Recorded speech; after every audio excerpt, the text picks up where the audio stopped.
So, yesterday, when I was reviewing Fire Force 291, I mentioned that I thought 292 was already out in Japan, and so hopefully it would not be too long before we get to find out what happens after that chapter's huge cliffhanger. And I was right. Hello, Internet. Welcome to my live reaction for Fire Force chapter 292. When we last left our heroes, everyone died. Shinra gave into his rage at sensing Obi's death, and with the savior consumed by despair, the black flames washed over the planet. Everyone just sort of died. Asakusa faced it with a smile, but beyond that, everyone died. The end. The Earth is now a black star, which I realized when writing yesterday's chapter video description is not the first time Okubo has worked with something called a black star. I don't think that's going to come up, but it just might. Let's keep it in the back of our heads. Anyway, our picture here is, so it might be an eye. We see like a thick black circle with like a ring around it. It might be an eye, might be, like it could be the black star that Earth now is. Though I don't know what that ring would be in that case. I don't know. There's no intro blurb or anything, just chapter 292, the fourth time. Which again, I have no idea what the fourth time is going to be referring to. But now we get the narrator. And again, I've had some questions about the narrator in the past. Specifically, is back during the early stages of the Shinra Haumea fight, is the narrator meant to be objective, or does the narrator have a perspective perhaps aligned with the evangelist? Anyway, the Great Cataclysm is now complete. The Earth is engulfed in flames and has become a sun. And yeah, we're looking at it from out in space. The surface temperature of the sun, which is mostly composed of hydrogen, is about 6,000 degrees Celsius. In addition, the outer layer of the sun's atmosphere is called the corona, which is over 1,000,000 degrees Celsius. Okay, I never really knew that the sun gets cooler, relatively speaking, as you approach it. But whatever. The argent gas, bromine, emanating from the corona, also has a heat of 10,000 degrees Celsius. Here was born the second sun. And then we just sort of get to sort of zoom out as we see the black sun and the normal sun just sort of, side by side, so to speak. And so the planet of water became the star of fire. And we cut to Adola, which is still there. Sho is still alive, on his knees, in despair. It's all over. I'm sorry, brother. All I could do was stand and watch. And we see Shinra still standing there, consumed by his despair, I suppose. And though I thought last chapter Haumea and the Evangelist vanished, they're also still there. And Haumea tells him, "The Earth has become the sun, and is now one with Adola. We are now the last 3 people on Earth."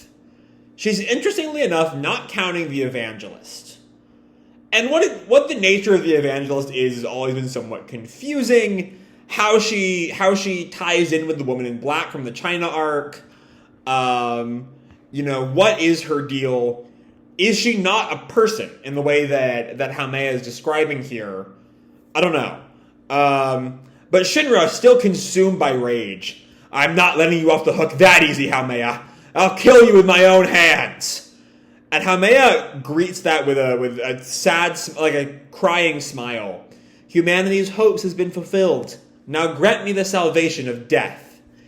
And Shinra, now looking at the most human we've seen him in all this time, just still charges Haumea. "Shut the hell up! I'll kill you!" And we see a shine from out in space. I don't want to get my hopes up, but the last person we saw floating in space was Arthur, who should be dead, but I don't know. And then here's an interesting little page. Because we have what I think might be kind of an inversion of normally how, like, the background is white and the actual objects are shaded in. Here you have the shaded black background and a white object that might be an arm or a foot or something, and the words, "You fool!" Wait, hold on, wait a second, I'm thinking now. That's Excalibur. That's the line is the Excalibur line in Soul Eater, which again could be Arthur. Okay. Could that shape be a kind of upside down Excalibur? Maybe, because his nose sort of comes to that point that could be the bottom part where the fool word is. I don't know. But something like beams Shinra on the forehead. And he just sort of, I can't quite make out what's going on here. Some kind of explosion, I think, knocks Shinra back away from Haumea, shocking Sho and Haumea, who were expecting Haumea to be dead right now. And Shinra picks himself up. Gah, what is this? There he is. Mm-hmm. My man, still there, floating in space. Did you forget our promise, devil? And Shinra hears that. Arth, I said I'd give you 3 chances. Don't tell me you forgot. But here's an interesting thing. Arthur has all his limbs. Because by the time he killed Dragon, he had lost his left arm, I think, and his entire body below the waist. He was a floating torso and right arm and head. But that Arthur is fully whole again. Like there was a theory that Arthur might come back via doppelganger, and maybe that's an Arthur doppelganger, but that's in the real plane, right where the real Arthur was. I don't know. You made a promise. That's what you said when we went to the 4th. Are you a hero or a devil? I said I'd cut you up depending on the answer. And Haumea is also hearing this. Shinra's the 4th pillar's guardian, is it? Oh, so Arthur, so she's counting Arthur as a guardian. All right. And Shinra communicating with this Arthur, whatever this Arthur really is, if it's the real him, if it's some form of doppelganger, or I'm not going to say, I don't think it's just Shinra's imagination or Shinra's conscience, because Haumea hears it too, except unless that's somehow tied in with Adola. I don't know. I genuinely don't know how Arthur is here and how he has his limbs back or what. But, Shinra wouldn't know that Arthur lost his limbs. He might know Arthur's in space, but he wouldn't know about the limbs. So it might make sense if hold on, I might work this out right now. Because Shinra, Sho, and Haumea are the only people on the planet, right? They are the entire collective right now. And so, if Shinra believes Arthur survived his fight with Dragon, was just in space alive, and had no way of knowing about his limbs, could that have brought Arthur back? Or made Arthur's doppelganger be in space with all his limbs? I don't know. Anyway, Shinra just breaks down. Everyone in the 8th is dead, and it's all my fault. Arthur, what am I supposed to do? And he just gets whacked in the head again. It's the exact same panel we saw on page 10, actually. Like, the exact same. And we see it's a sword slash from Arthur being thrown down into Adola. You can't be whining at a time like this. And Shinra snaps back, because at times like this, when all you can do is whine. And Arthur readies another sword swing. Shinra, who can somehow see him, guards against it. And Arthur snaps, you can't just give up. Even if everyone in the world despairs, you're the only one who mustn't give up. You know the answer as to why, right? And Shinra acknowledges that, because I'm a hero. And Arthur just sort of grunts, heh. And then he's gone. So was he alive? Is Arthur still alive up there, or was that just Shinra's idea of Arthur?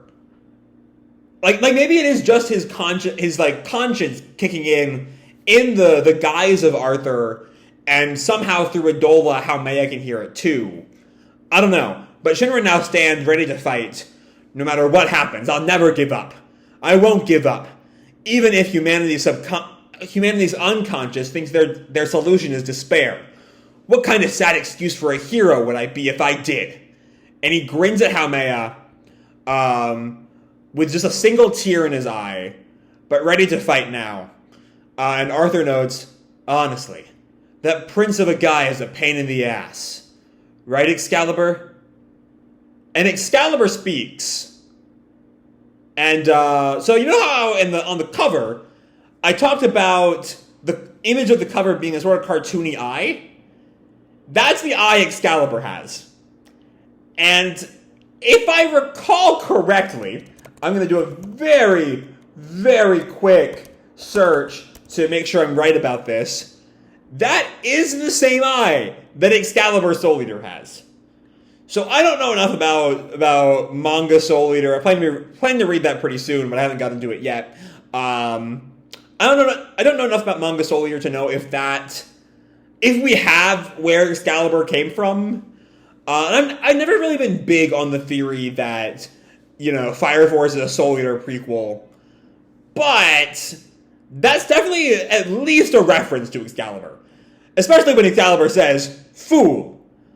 And Arthur says, after a pause says, I guess it's true that a weapon bound with strong feelings would have a soul. Which also feels like Soul Eater weapons. And Excalibur responds, fool. So yeah, Excalibur seems to have sort of come alive. It sort of, though, reminds me a bit more of, I think it's the type of yokai called the Tsukumogami, I think. They're sort of objects that, here's the Wikipedia article, tools that have acquired a kami or spirit, something about, like, if you use a tool long enough for over, like, a century and you put your feelings into it, it becomes something somewhat alive. It seems to be more a reference to that than directly a Soul Eater callback. Though also, of course, there's a bit of a Soul Eater callback in there, too.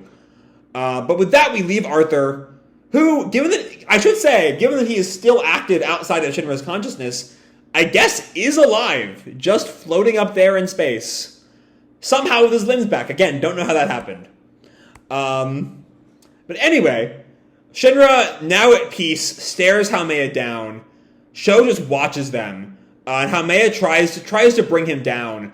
No matter how much you persist, we're the only ones left on Earth. What exactly are you going to do about it? And Shinra, still with that placid smile, tells her, humanity is unconscious, and your thoughts are irrelevant to the outcome of this. And since I don't want the world to end like this, I won't let it. And Sho watches, now happy that his brother is back. 'Cause I am hope. And then the sort of puff of a Dola flame pops up right beside Shinra, shocking him. He turns to look at it, and there's some sort of light emanating from it, shocking Shinra. And Mari's Infernal appears, shocking Shinra, who just asks, Mom? Never give up. Kusakabe herself appears in front of Shinra, who has pledged victory. Their mother became a demon, but what about her heart? To be continued chapter 293, the Kusakabe family. Okay, so, whole damn lot going on around here. Okay. I don't know. I don't know where this is all gonna lead to. But let's talk Arthur. On the one hand, I'm happy he's back. Arthur's great. Arthur, especially once you've watched the utter glory of Arthur versus Dragon, it's hard to have a favorite character who isn't Arthur, I think. He's just great. He's a total blast. And I like him being slotted into this role of Shinra's guardian. Like, I don't think, like, pre this scene, I wouldn't have really seen it. There were much more rivals in the sort of protector that we saw in characters like Charon or Arrow, or we didn't spend enough time with the studio to read if she was much of a protector figure.